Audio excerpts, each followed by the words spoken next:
coming. We had heard already that there were a couple of obstacles to your making it here in terms of icy roads and fog and rescheduled lectures. But there may have been another one, which is the title of this lecture. When I saw the title, The Right to Education Under International Law, I said, oh my God.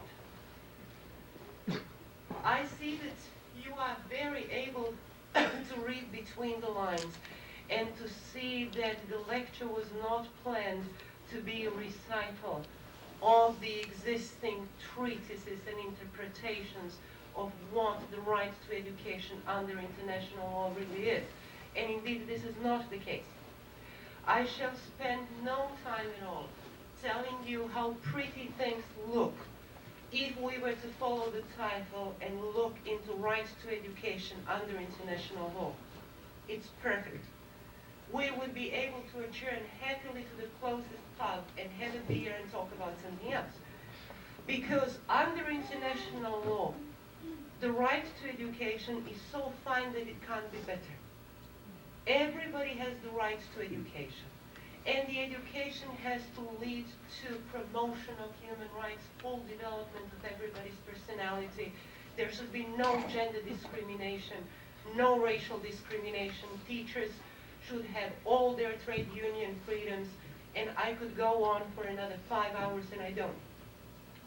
No, I have absolutely no intention of wasting any of your time there, because my job is not really to recite all these pretty provisions we have here or there, but rather to go around the world to see what happens in real life and what needs to be done to improve things, to right the wrongs, rather than looking at the right to education under international law.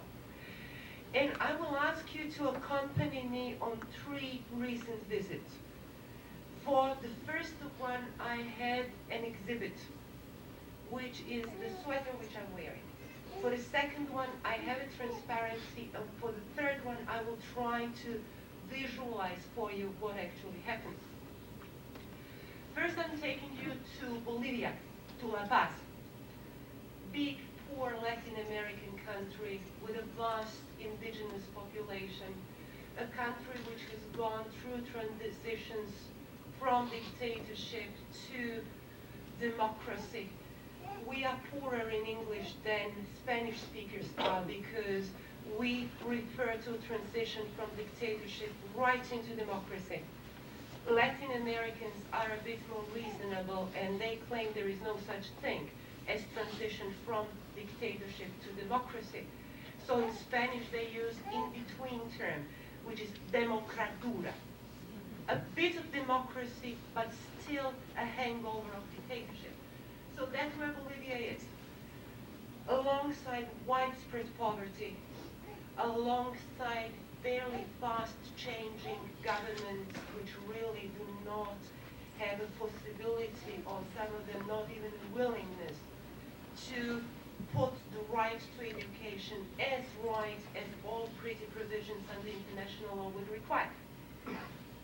And in La Paz, I went, amongst other things, to the biggest female prison, which I quite often do. Those of us who've been in human rights long enough, and I've been in human rights more than 20 years now, we know that prison in each country presents in an extreme, a very extreme, sharp picture of what is wrong in that particular country.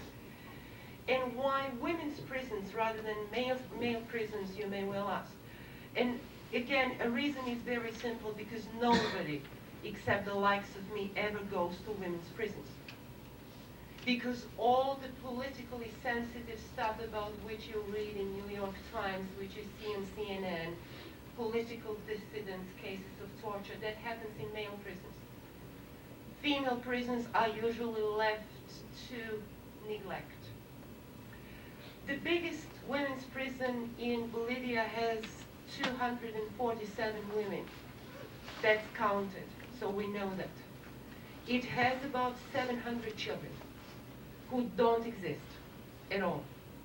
Because, and now we come into what real life tells us about international law, human rights.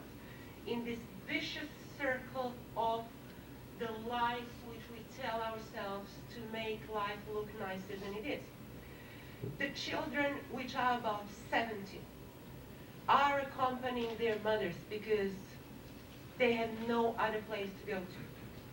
Most of the women are in prison because they were trying to retain their property, their piece of land, their house, so to be able to feed their children. Because children are basically the responsibility of the mothers. Nobody counts the children who are in prison with their mother because they are not supposed to be there. It's illegal. Children should not be in prison. They are innocent. They have not committed any crime. They have nowhere to go. The prison administration agrees that children are allowed to stay with their mothers if it is at the expense of the mothers. They do not have funding, and truly, it's not that they are saying that they don't have funding. They do not have funding to feed the children. Don't even think about schooling these children. Schooling is science fiction. It doesn't happen. For a child who was born in prison to a pregnant female detainee who spent with her, in case she got a long sentence, 6 or 7 years, wouldn't know even what school is. What is a piece of paper? What is pen? What is alphabet? What is literacy? What happens is that women work to try to earn enough money to be able to feed their children. And they produce sweaters of this type. So the only way that I could help them without actually insulting them, trying to give them some charity, is to buy as much of their produce as possible and try to get a local non-governmental organization to organize a sales outlet by producing a documentary on the women, on the children, to try to get people to help them by not giving them charity again. They don't want that. They are proud women. But trying to get them additional funding so that they would be able to feed their children better and then to organize some sort of schooling for them. You could find a similar story if you went to visit any of the big or small women's prisons throughout Latin America. You will always find an endless number of children who are there, who are not supposed to be there, and who do not exist either in the official statistics.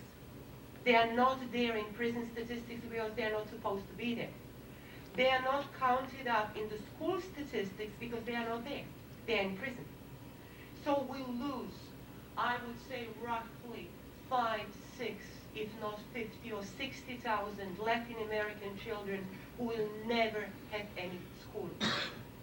How much their life chances are damaged by their having grown up in prison, I can tell you by saying that in prison children are the only exception to the almost iron rule you always see, that children want to stay with their parents.